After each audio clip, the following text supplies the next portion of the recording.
Welcome to a video with the stupidest possible name for this game, as if people didn't know how to open up packs. But actually what we're going to be covering is how you open packs and how you recognize the players that you get as what's good and what's not.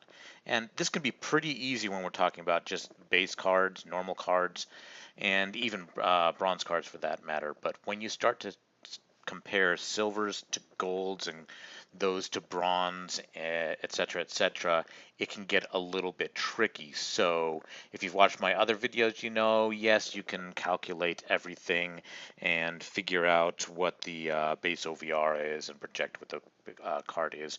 But for those of you looking for a quicker and dirtier method of actually going through your cards and seeing what they are, how useful they are, and which ones you should be saving such that you can use grade increases on to build up to silvers and then eventually to golds and potentially even diamonds, this is the video for you. Now this becomes particularly important for players who are trying to build a team set.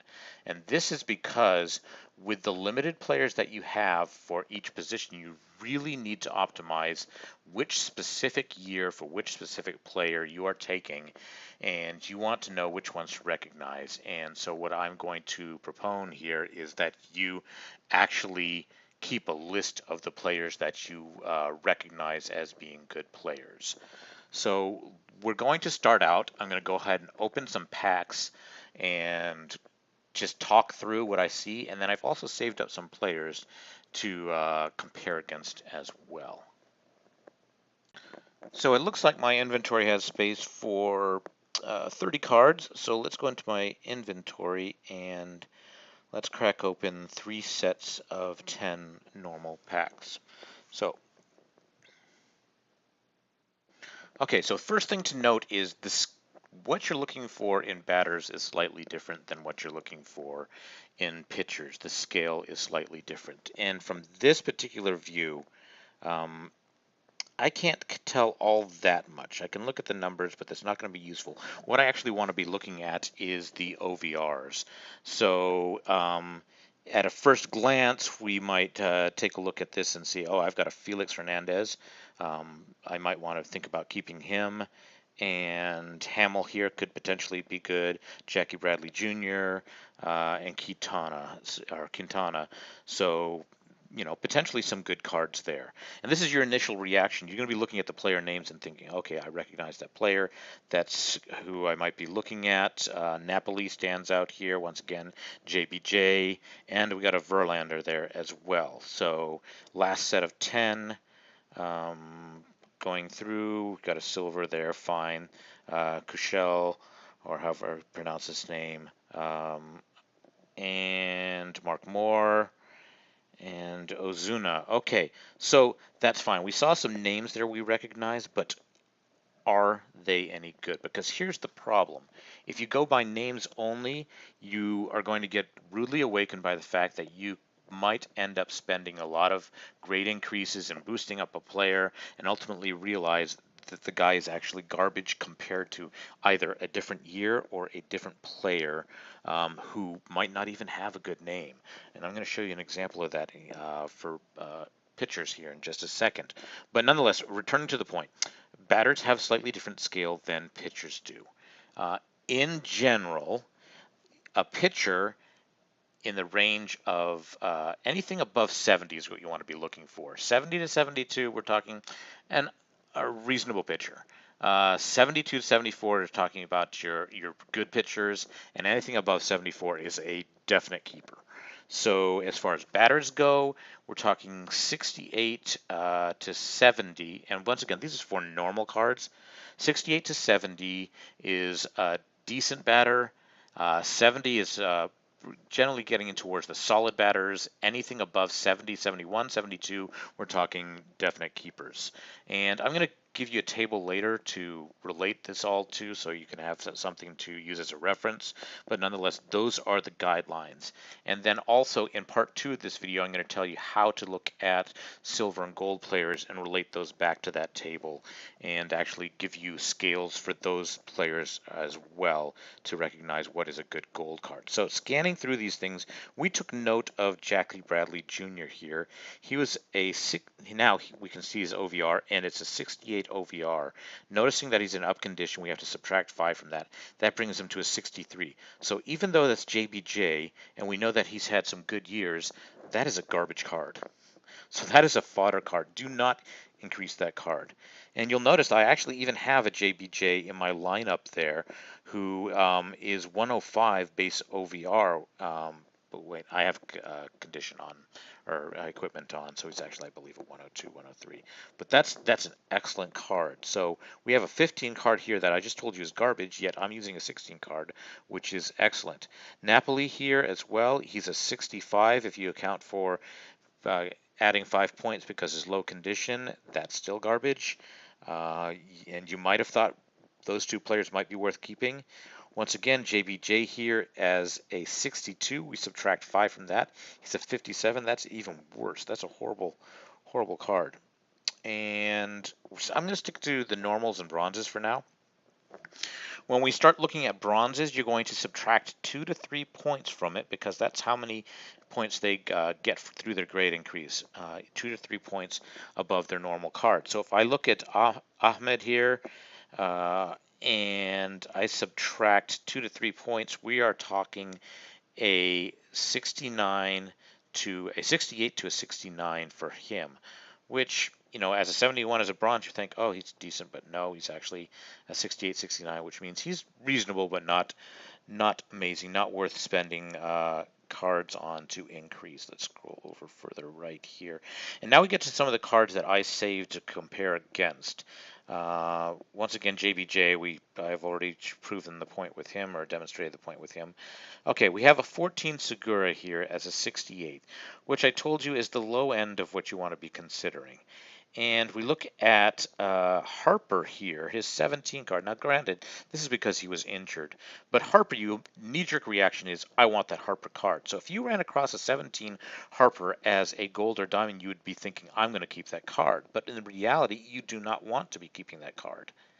Because, compare him, he's only equivalent of a 14 Abreu. And if we look at a 17 Gregorius, Gregorius is actually a much better card, 4 OVR higher. And so that Harper is only equivalent of a 14 Segura. Now, if we look at his other years, you can see that this changes a lot. Let me see if I have any of his base cards. No. So we have to play the game of subtracting points from 2 to 3 points for all these bronze cards. We'll start with the 14. We subtract 2 to 3 points, and we are talking about a 62 to a 63. Not a good card. So don't take a Bryce Harper 14 card. If we look at his 13, that's slightly better. We're subtracting 2 to 3, and that's a 66 to a 67. Still not good. But we look at his 16 card, and we see that after we subtract 2 to 3 from that, we are talking a 72 to a 73, which is excellent. So his 16 card is a keeper, and you want to be looking for that. You want to ignore the 13s, the 14s, and the 15 is good, but, and here's another point. Unfortunately, I can't demonstrate this one to you, but if you know the stats of Bryce Harper, let's view details on him. We flip him over, and we can see his 16 card, he has a 243 average. And if you know his stats, you know that his 15 season, he was hitting over 300 with more home runs. But if I had a chance to show you that card, and you didn't know this, you would think, oh, I'm going to take the 15 card. But you have to look at the OVR numbers. His 16 card is actually better than his 15 card. So, and you wouldn't know this unless you started paying attention to the OVRs and potentially keeping track of which ones you actually want to save. Now, if we go through the same drill with Trout, we see that this card is a 70 because we add 5 because it's down condition. Same thing with this one. We add 5, and this is a 71. So his 13 card is better than his 14 card, and his 15 and 16, I don't have them, but they are better yet than those two. So Trout, pretty much across the years, is a keeper because he's 70 plus, as compared to Harper. Some of his years you throw away. So, oh, here's a 15 card. Now, for a silver card, we can start to get into this now that we've talked about the normals and bronzes. For a silver card, you're going to be subtracting 4 to 6 points. So first of all, we add 5 points to this card, and we bring them up to a 78. We subtract 4 to 6, and we're talking a 72 to a, what is it, 4 to 6 on a, yeah, 72, 74. So his 15 card is going to be somewhere between a 72 and 74 base. So Trout is a keeper. Now let's, once again, I'm going to give you a table to look at all these numbers and make a little bit more sense of this in part 2 of this video, or maybe at the end of this one. I haven't decided yet. But now let's take a look at pitchers. So as I looked through these things, I noted that Mark Moore might have been potentially one of my good pitchers that I might want to look at. And Cashel here is a 66.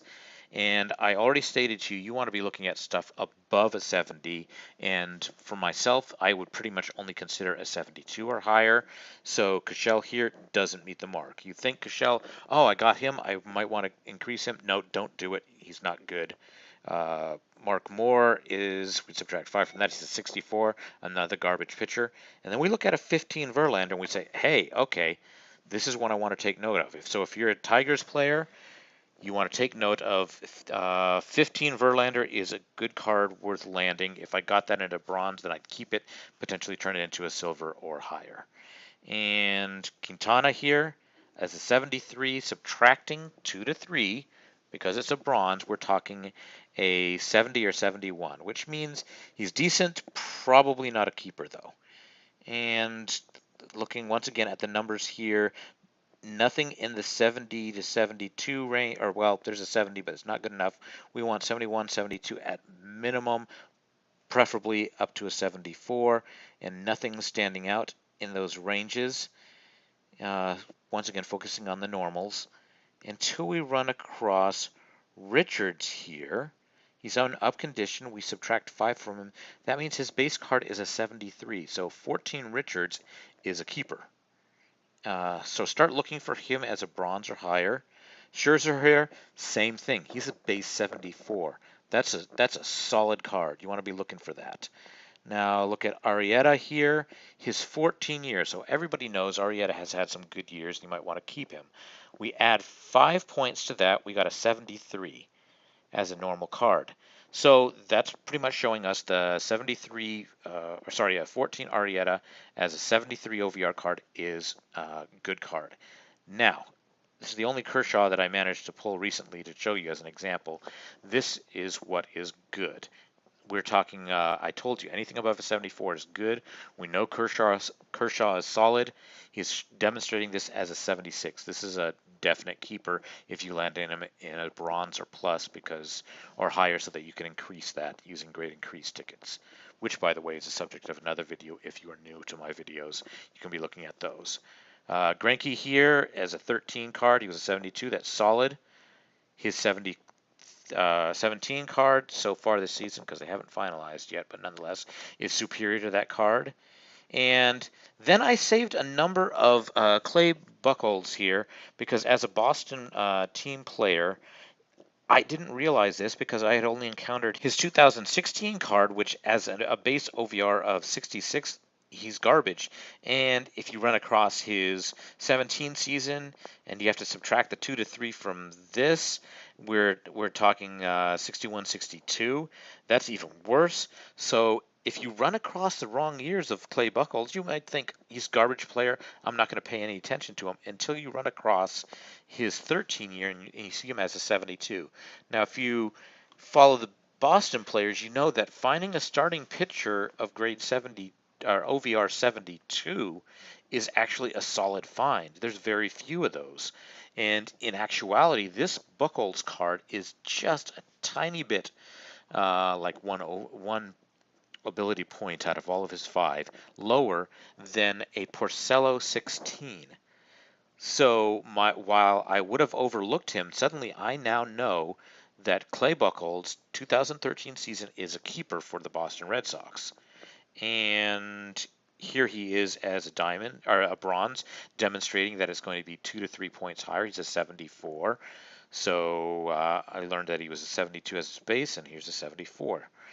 So, point being here, pay attention to the player's numbers, not the name, because otherwise you'll be passing over a card that's Clay Buchholz as a 72 is superior to a 13 Kushel and a 15 Mark Moore and a myriad of other players as well. In fact, he's the equivalent of Verlander 15, which you would have never thought.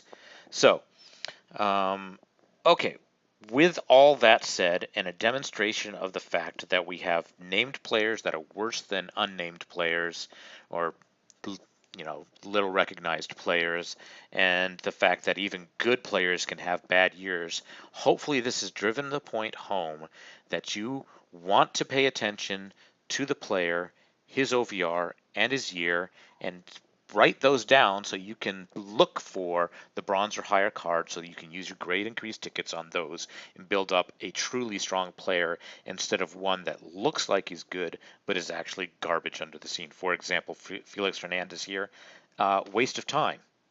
You land him as a gold and you think I got a great player, but in actuality, he's not that great a player.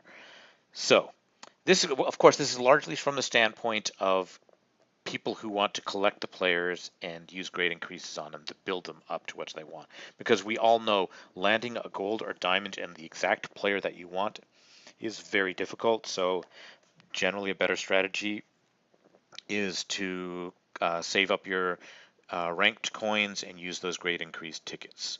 And once again, that's the subject of another video. You can look that up. So that brings me to the end of part 1. In part 2, I'm going to be going into a lot more detail about using charts and tables to help you evaluate and recognize what are the proper or good OVR ranges for players at a bronze level, and what is a good OVR for a player in the diamond level if you land one in the diamond level, whether or not you should keep them. So thanks for watching. Look for part 2, hopefully coming pretty soon if I'm not too lazy in producing these things. And if you found any just diamond in the rough players, meaning a player that you would not have thought was actually good, leave a comment, put it down below, and let people know what are some good players to actually look out for. And if you like the video, give me a thumbs up. And once again, thanks for listening.